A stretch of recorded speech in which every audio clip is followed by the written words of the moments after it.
talk about the 5 levels to staying successful when you're trying to stay on track with your fitness and your health as we're transitioning from season to season. So now we're going into fall. It's going to get a little bit colder. This tends to be the time when people lose a little bit of steam. So here is my level 1. It's to set a big goal with multiple small goals. The multiple small goals are going to make your larger goal feel more obtainable, and it's going to build some confidence because you're going to be achieving a lot of things along the way. So you want to make sure that your big goal, whether it's maybe losing a particular amount of weight, would be probably the most common large goal, that it's something that you have to work towards and it's going to be challenging, but that you can do small goals along the way to build towards. So maybe by New Year's you want to lose a certain amount of weight, and then every month you have a goal to reach up until then. It'll make the time go faster, it'll keep you on track, and like I said, it'll build your confidence. So when I did the transformation challenge, my goals, for example, were I had run a 5K a few times, so one of my small goals was to run a 15K.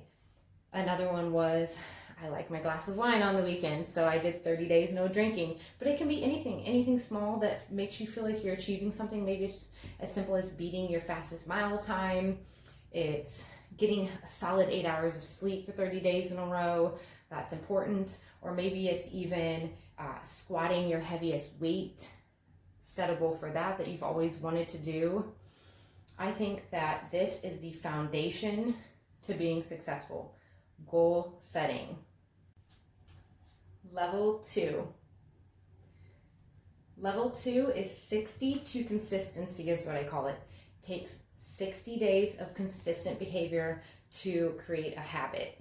We are roughly 60 days out from Halloween, which is the start of the holiday season. So it's the first tempting holiday when you get a lot of treats, a lot of time out with family, drinking, eating. So creating the habit now will set you up for success when the more tempting times start to roll in. One thing that I always like to say too with staying consistent is taking weekly photos of yourself and journaling. So like from my transformation, this is after my transformation, but I actually printed out the transformation pictures. I hang those in my house now, and that reminds me that I worked really hard to get to this point, and I want to be consistent. I want to stay on track. I also, pictures are one of the best things that you can do weekly to see the change. Because I remember thinking week after week, oh, I'm not getting anywhere. I don't feel like I'm losing any weight. And then I would compare the pictures, and that's where I saw the difference. So I always think that's a good idea. I also journal. I like to, anytime I learn something new, like learning about macronutrients and how it affects my daily meals, I always think that's important to do a little bit of journaling too. So 60 days of consistency. Be accountable for 60 days.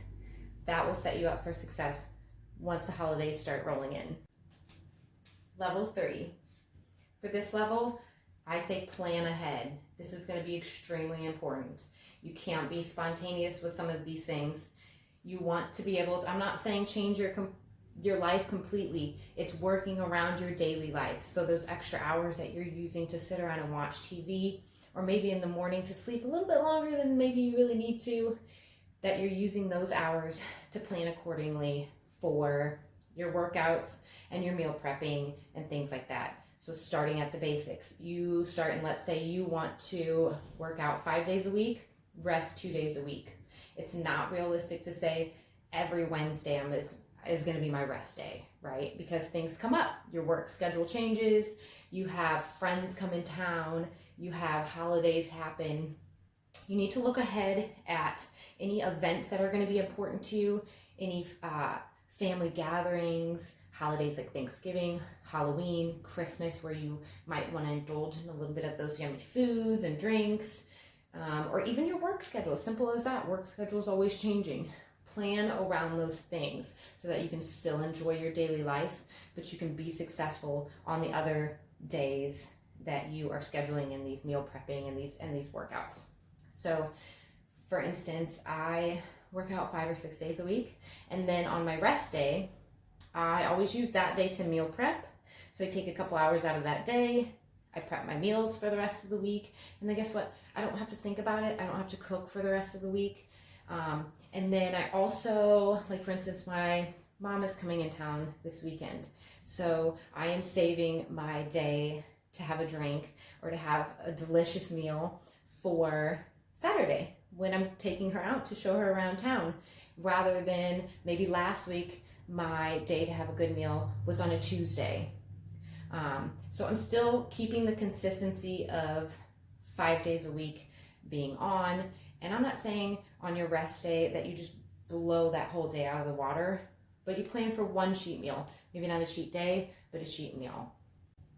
So planning for those events and holidays and scheduling your fitness and your meals and your workouts around those things that mean the most to you, so that you can still enjoy life and not feel like you're giving so much up, but you can still be successful in your health and fitness goals, is going to be extremely important. And you can plan out as far ahead as you feel like is necessary.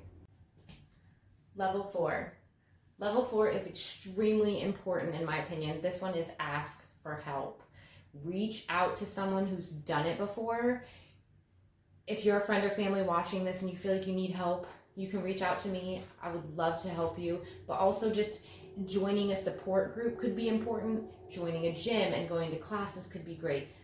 The big thing around this is you want to find someone to hold you accountable.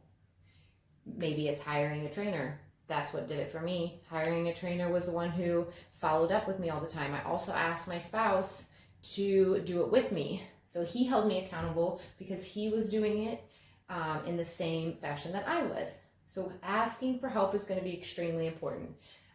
There's tons of challenges out there that you can do. You can do the Transformation Challenge by 1st Phorm. There's tons of informational stuff on that.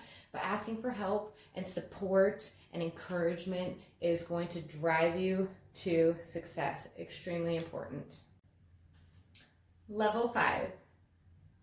This is the final step, guys. This one is so important as well, and it's don't compare yourself to others. I think it's great to have role models, but we all know that social media can be pretty daunting these days. The girls are super skinny, the angles are perfect, the guys are super jacked. What you got to remember is everybody is different, right? And those people worked hard. Those people who got to those transformations, they worked really hard and it didn't come easy. And that saying about if it was easy, everyone would do it is very true. So don't compare yourself to others. Everyone's metabolism is different. Everyone's goals are different. Bodies are different. It's really easy to get hard on yourself. And I've been there too. So it's extremely important that you stay positive and you don't compare yourself to others. And you just stay on track and you don't lose sight of your ultimate goal, and you kind of wash away all that extra noise in the background. Guys, if you can follow these 5 levels to success with staying on track, I think that you're going to do a great job transitioning from this summer into the fall, and I'm so excited to see your progress. So remember, level 1 is setting a big goal with multiple small goals along the way. Level 2 is 60 to consistency. Level 3 is planning ahead. Level 4 is asking for help. And level 5 is don't compare yourself to other people. I'm so excited to see your progress.